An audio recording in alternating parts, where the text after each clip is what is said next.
Have you ever wanted a podcast that did it all? Sports, politics, world events. Well, you have come to the right place, because you are listening to C&C Talks.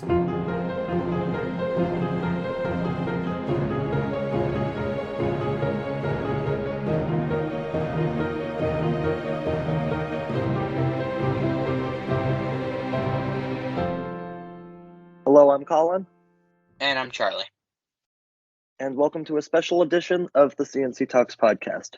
1 year ago today, likely as of when this episode is being posted, a shooter walked into Robb Elementary School in Uvalde, Texas, killed 21 people, I believe, 2 teachers, 19 students at an elementary school. And it has, in many ways, changed the course of history in this country in a lot of ways, mostly negative. And now 1 year later, like we did a year ago, we're going to do a special episode of the C&C Talks podcast, this time to discuss what has happened in the year since, Charlie.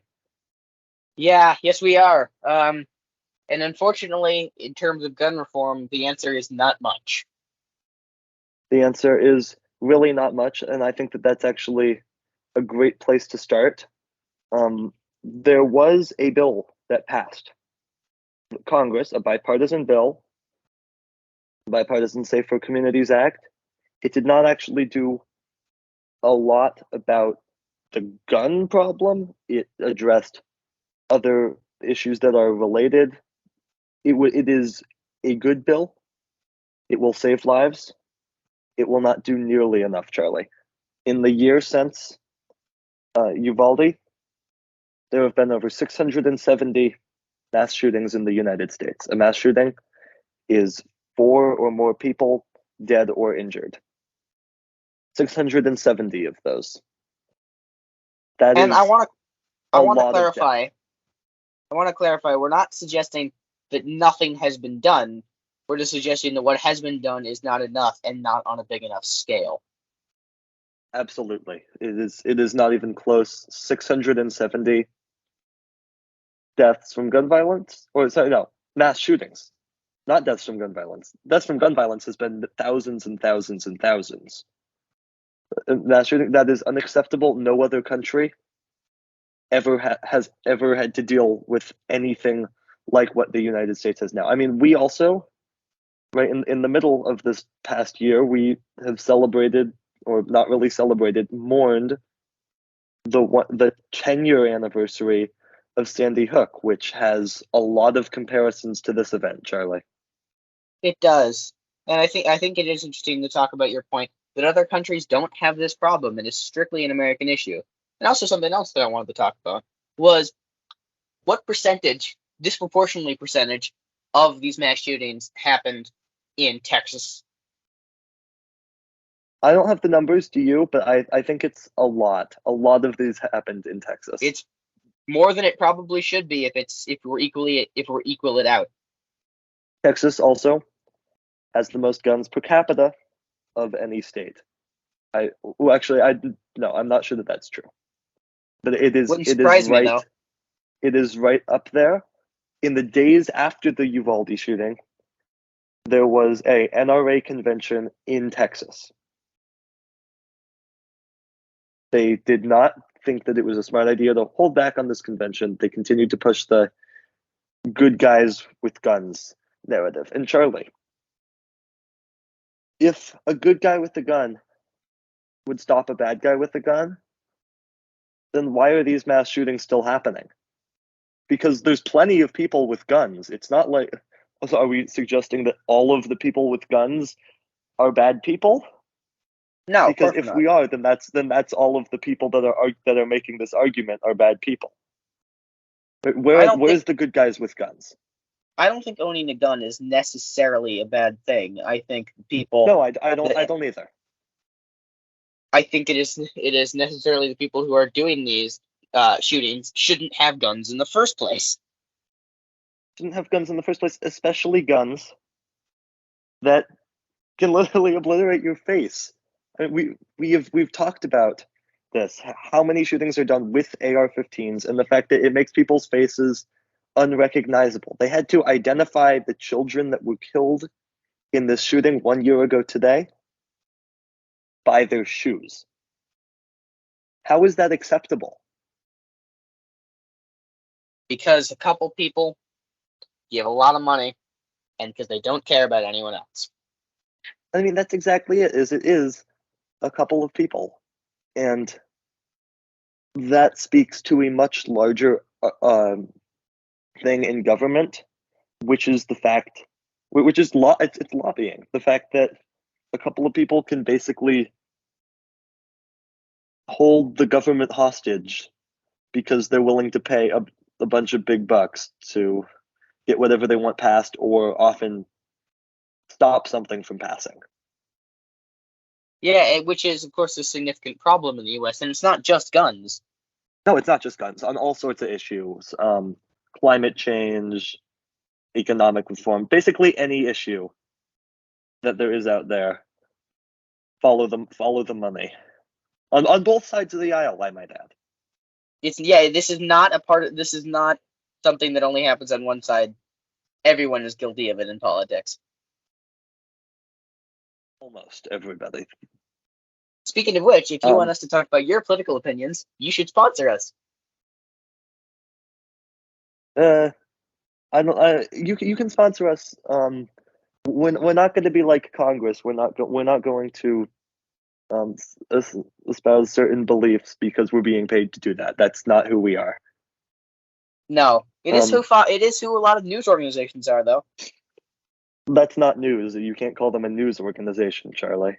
Looking at you, Fox. And Newsmax and OAN, everyone else. But let's get back on topic. Let's Charlie look back on the day of the mass shooting. I need to think back. Like, for me, when I heard about the mass shooting, that is a moment that is forever in my mind. I cannot get that moment out of my mind. Where were you? When did you realize that this had taken place? And well, I'm pretty sure that what was your learned immediate about reaction? I'm pretty sure that I learned about it from you, Colin. That might be true. I think you told me. I'm pretty sure at lunch. At lunch, that might be true. So, the shooting, the shooter entered Robb Elementary School at 11:33 a.m. Central Time, which is 9:33 a.m. where we are in Seattle. So I was in class at about 10 o'clock, and Yeah, I we was were both in getting bored. humanities class. I don't think so. I was in PE actually. Oh yeah, you're right. Looking at my phone because I was bored, and specifically at Twitter, and I see a tweet from the Uvalde school district that there's a mass shooting event, and I'm just like, ooh, is this real? Because they're saying it's at an elementary school. I feel like I'd be hearing about it from someone else if this were real. And I looked through Twitter, no one else was saying anything about it yet. Right? So then at the end of class, an hour later, I pick up my phone. It's notification after notification from every news organization. I go on Twitter. It's all anyone's talking about, and it's horrifying.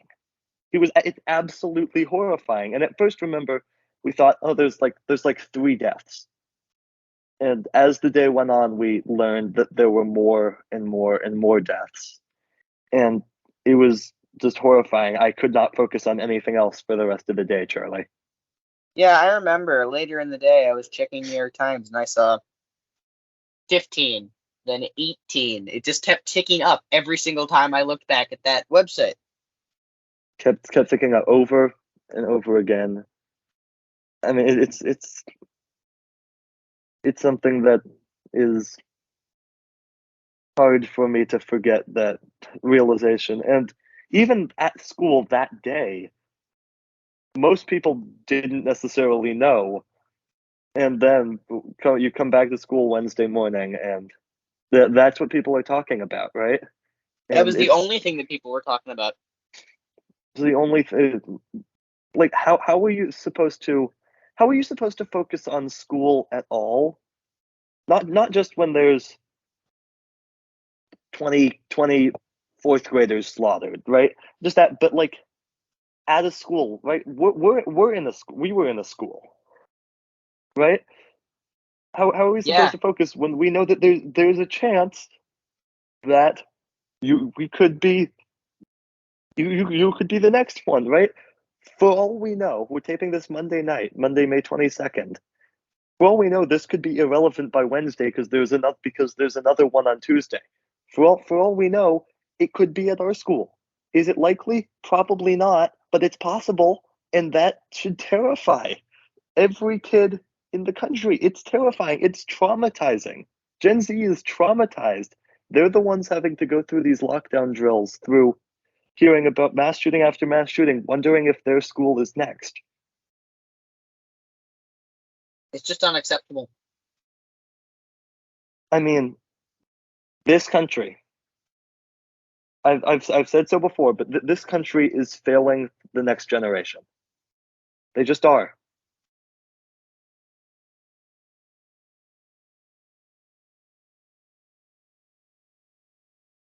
There's Charlie? nothing really. There's nothing really to say to that, is there? There's not much to add. Well, I think it's actually a good segue of where our country needs to go from here. Because I'll start with this. We know that whatever we propose is not going to get passed, right? It's just not. We've talked about the gun lobby, and that they hold the power in this country, and that's dangerous. But what does need to be done? I think we need to ban assault rifles for civilian use. Yeah, yeah, for civilian use, yes. I mean, what's the rationale for people to own them? Well, I think some things that I've heard is it's for self-defense. You don't need a gun that can fire 20 shots in seconds for self-defense. No, you don't. Because You if you're in a situation that you need one of that, I don't know where in the world you are, but you are certainly not in the U.S. actually, you know what situation you might be in? If you're being shot at by one of those weapons. Okay, well, if we take them out of the hands of citizens, then you're not being shot at like that. So, in fact, maybe you are in the U.S. Yeah, you're you're not using them for hunting. They are specifically not recommended for hunting. No, because you'll tear apart whatever you shoot. Exactly. This is not something that the average person needs.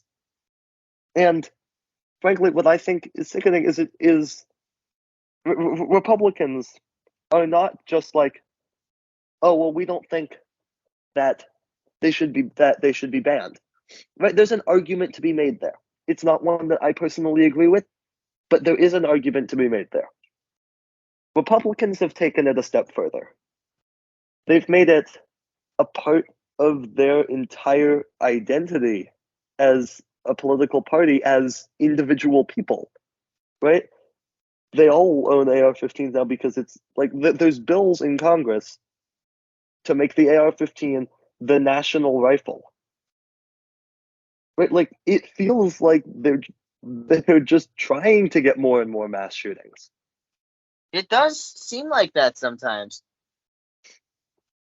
And I think assault weapons, backed up in the data, it works. We know it works. It's worked in other countries. It worked here.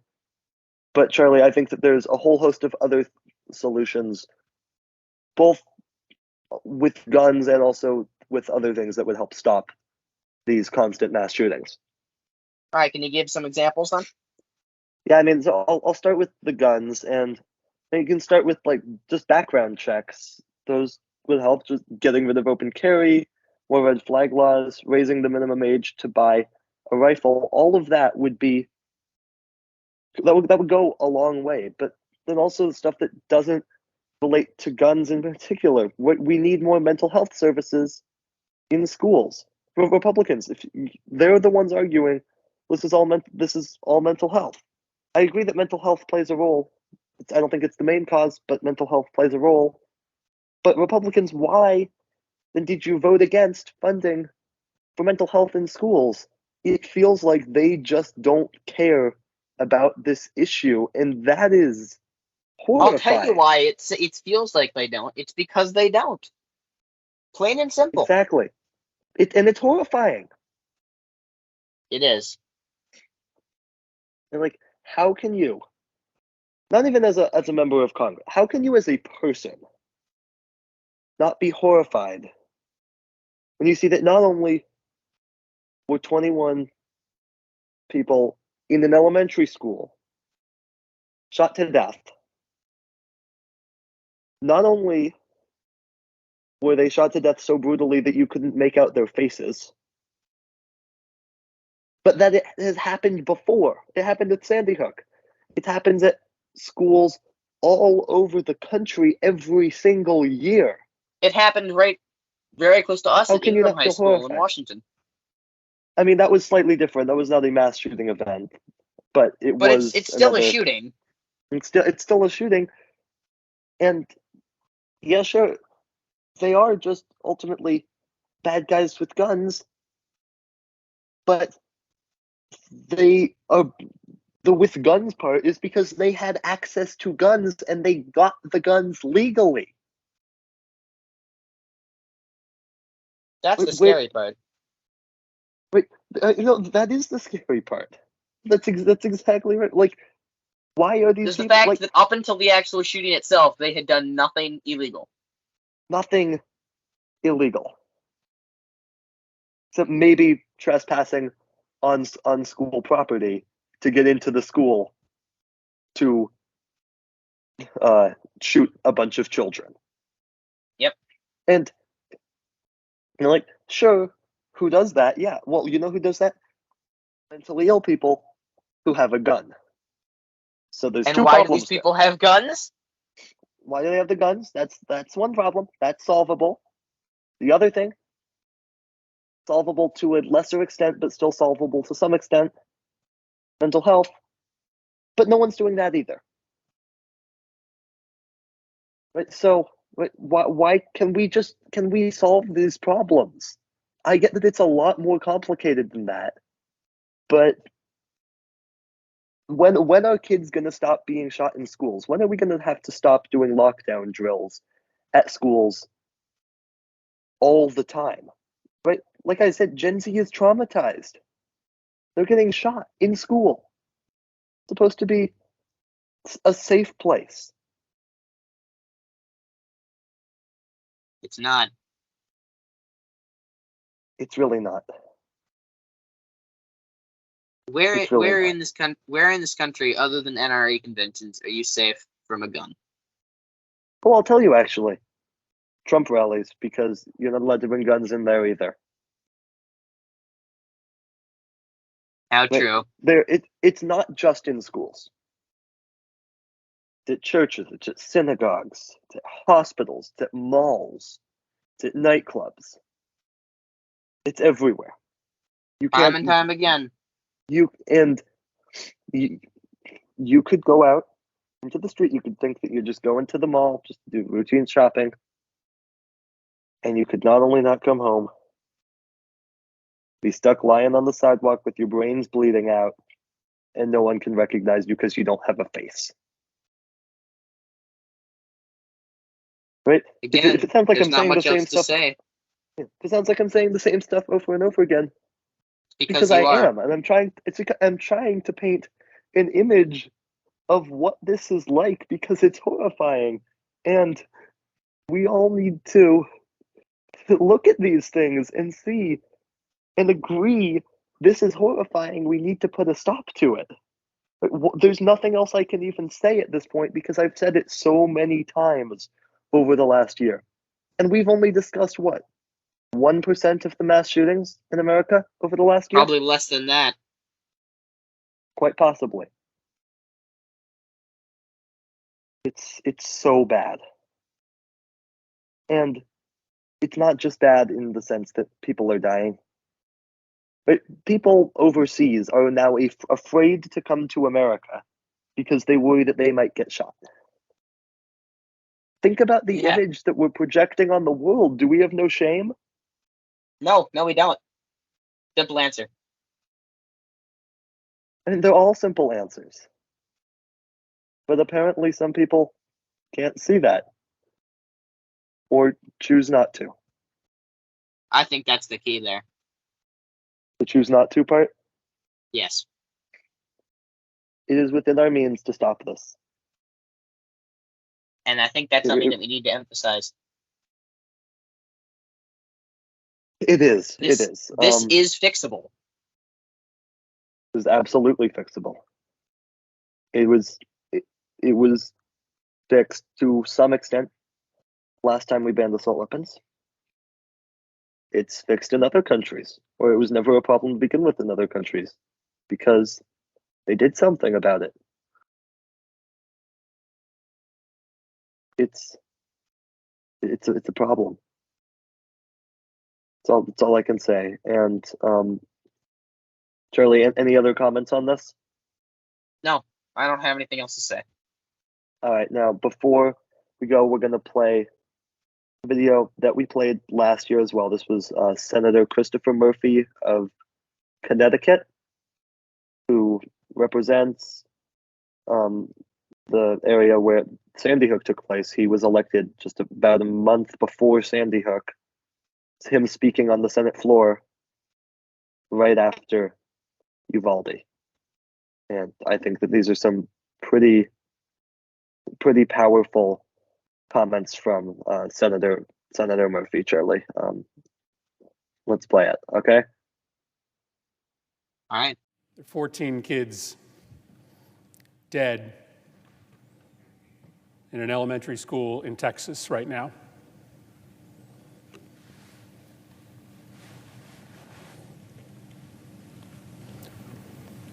What are we doing? What are we doing? Just days after a shooter walked into a grocery store to gun down African American patrons, we have another Sandy Hook on our hands. What are we doing? There have been more mass shootings than days in the year. Our kids are living in fear every single time they set foot in a classroom because they think they're going to be next. What are we doing? Why do you spend all this time running for the United States Senate? Why do you go through all the hassle of getting this job, of putting yourself in a position of authority, if your answer is that as this slaughter increases, as our kids run for their lives, we do nothing? What are we doing? Why are you here? If not to solve a problem as existential as this. This isn't inevitable. These kids weren't unlucky. This only happens in this country and nowhere else. Nowhere else do little kids go to school thinking that they might be shot that day. Nowhere else do parents have to talk to their kids, as I have had to do, about why they got locked into a bathroom and told to be quiet for 5 minutes just in case a bad man entered that building. Nowhere else does that happen except here in the United States of America, and it is a choice. It is our choice to let it continue. What are we doing?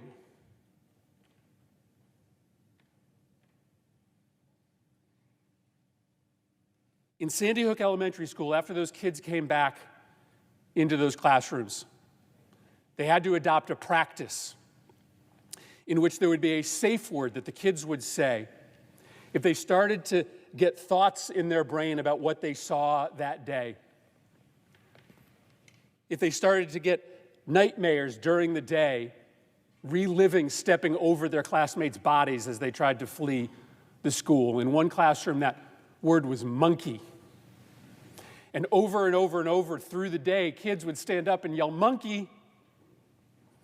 and a teacher or a paraprofessional would have to go over to that kid, take them out of the classroom, talk to them about what they had seen, work them through their issues. Sandy Hook will never, ever be the same. This community in Texas will never, ever be the same. Why? Why are we here? If not to try to make sure that fewer schools and fewer communities go through what Sandy Hook has gone through, what Uvalde is going through. Our heart is breaking for these families. Every ounce of love and thoughts and prayers we can send, we are sending. But I'm here on this floor to beg, to literally get down on my hands and knees and beg my colleagues. Find a path forward here. Work with us to find a way to pass laws that make this less likely. I understand my Republican colleagues will not agree to everything that I may support, but there is a common denominator that we can find. There is a place where we can achieve agreement that may not guarantee that America never, ever again sees a mass shooting, that may not overnight cut in half the number of murders that happen in America. It will not solve the problem of American violence by itself, but by doing something, we at least stop sending this quiet message of endorsement to these killers whose brains are breaking, who see the highest levels of government doing nothing, shooting after shooting. What are we doing? Why are we here?